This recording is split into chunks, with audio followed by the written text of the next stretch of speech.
Alright, so I'm with Miles here. We're going to go ahead and show you the layout of the enclosure. Alright, here we are, Third Coast Reptile, but we are not in the reptile room. Rather, we are in the basement of my nephew's room, or his house. This is his tortoise behind us, and we'll show you a close-up of that in just a minute.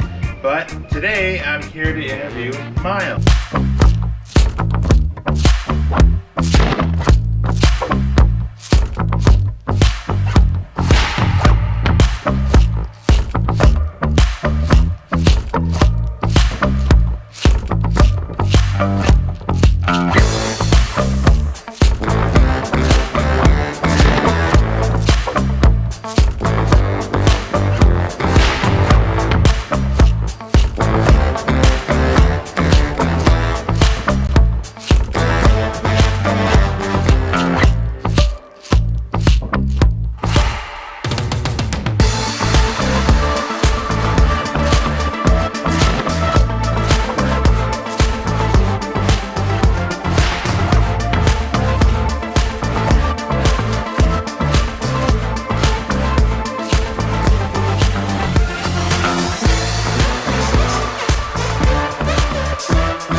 Alright, here we are, Third Coast Reptile, but we are not in the reptile room. Rather, we are in the basement of my nephew's room, or his house. This is his tortoise behind us, and we'll show you a close-up of that in just a minute. But today, I'm here to interview Miles. Miles is my nephew, and he has what kind of tortoise do you have? Russian. A Russian tortoise. And he's going to talk to us today about some of his favorite things that he likes about the tortoise, some things that kind of surprises that he wasn't really ready for, and how he came to have a tortoise as opposed to like a gerbil or a hamster or something completely different like that. So, Miles, tell us, how did this whole thing start? What happened? Well, it was Christmas about 2 years ago, and you showed up at my house, and you had this big red tub, and I'm like,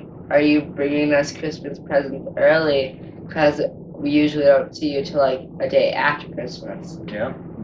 And then you open this tub, and it has my tortoise in it. So what was your expectations at that point? Were you thinking like I was just bringing another weird animal to the house to show you guys like I've done before? Yeah. Yeah? When did you realize that like this is really going to be yours? When you brought in all the other things to take care of the tortoise. Oh, like the tub and the lights and all that? Mm-hmm. Now, this wasn't just like, surprise, you're getting a tortoise. Like, you've wanted a tortoise before, right? Yeah. Yeah? What was your inspiration behind that to want a tortoise? Was it in a book? Did you find it like at a zoo? Or what was your inspiration to want a tortoise? Because I knew you wanted a tortoise, and we were just trying to make that happen. Well, my inspiration was watching a reptile YouTube channel, and then I started getting really interested into rainforests, and turtles play a huge, important part in the ecosystem there. That's amazing. Great. So now that you've had them for a while, what are some things you've kind of learned since you first got them? What are some things that maybe you weren't expecting? I wasn't expecting that he would climb on things as much as he does. Oh, he's a good climber? Yeah. Yeah. What about his eating habits? Does he do anything like routinely? Is it something that he knows to be at a certain place? Well, I get home at 6:30 p.m. And so at 6:45 p.m. he usually is out ready to eat.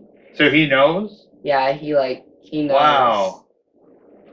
And whenever he eats, he slightly moves his eating tray thing with his every time? Yeah, every time.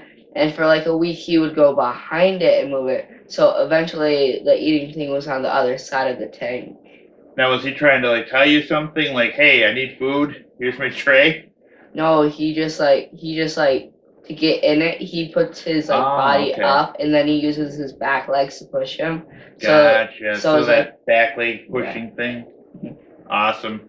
So tell me about the setup. Now I know I brought you a lot of the basic things. What are some things that you've done since you've acquired him? Well, first we bought him a bigger like log hole to hide in. Oh, because he's growing, huh? Yeah, he's Yeah. growing. That's good. And then when our house flooded, his light that provides sunlight to him. His basketball or his UVB bulb. I'm His sorry. UVB bulb. Yeah. That light was broken, so we had to go out and buy a new one. Mhm. So. Now, how is your experience at like a pet store when you're going to get the UVB bulb? Are you like more curious now that you have a reptile to look in the reptile section, or were you always kind of curious and checking that out? Well, when I was really small, I would go around looking at every animal. Yeah. And for the fish and like the reptiles, they would have those really interesting shaped enclosure things. So I would look at it, look at the bottom of it, look at it from all directions. They're beautiful, aren't they? Yeah. The way they have them set up. That's great. Now, tell me about the name. How did the name come about? You got to tell me the backstory on that one. His name is Tortilla, and before you got there, I was having Mexican food. Okay. So it just clicked? Yeah, and Tortoise, it starts with a T. Tortilla. Yeah, very clever.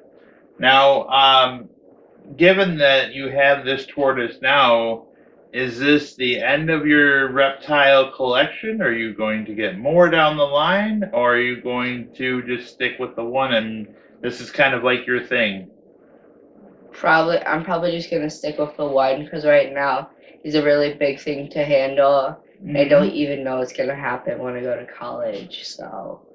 Oh well, I'm sure that your uncle has a place for him if you need to have somebody take care of him while you go to college, which is very responsible, because tortoises do live a long time, and you have to have a place for them to go, possibly after you go to college and then some, even farther along.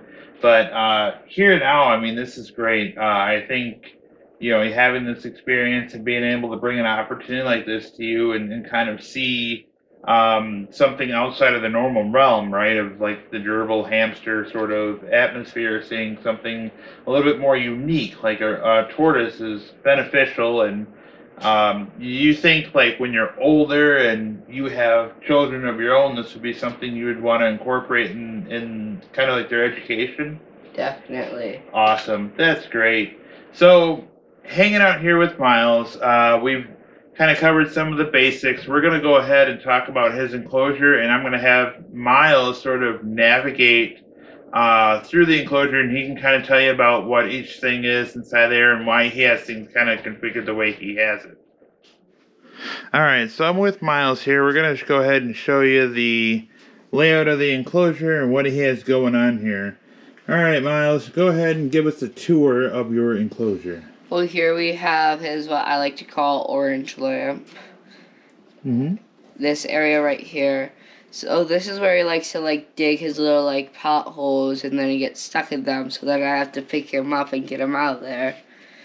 And I put his little, tiny, what I like to say, calcium surfboard over here. That's so cool. And then over here we have his... Why do you have the calcium bone? What does that do for him?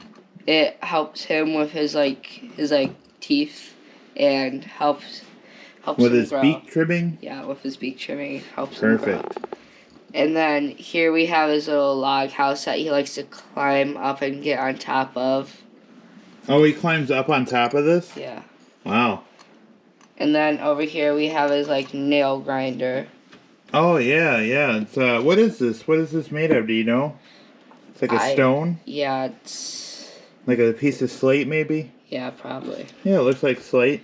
So that's good. You have the kettlebone, or he calls it the calcium surfboard, which is a sick name. I love it. That's good to keep their beak trimmed.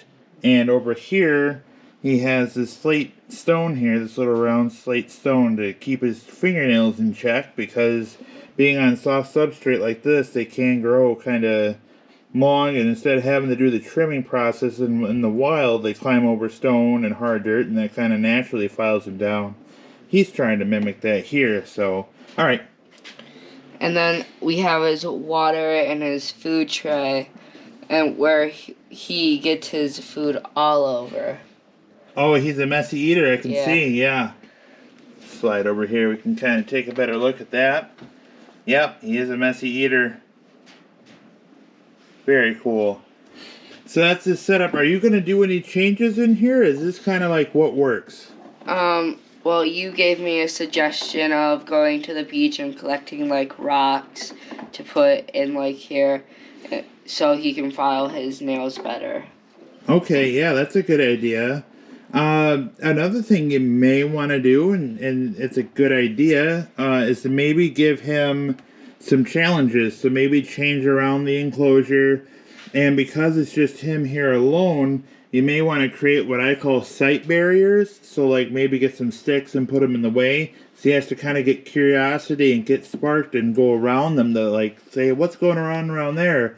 And it's an enrichment thing. So it helps him kind of, he's hanging out here alone, and he might get bored, and to entertain him a little bit, you might spark his curiosity and maybe want to see what's going on around the bend, kind of like he's climbing over his enclosure here.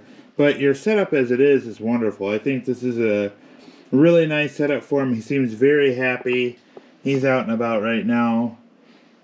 There he is. What a beautiful guy. His shell looks really good. His beak looks really good. He's in perfect health. Well, alright guys, I think that's going to wrap it up for us here. This is my nephew's basement here, hanging out with his Russian tortoise. Thanks for watching. See you next time.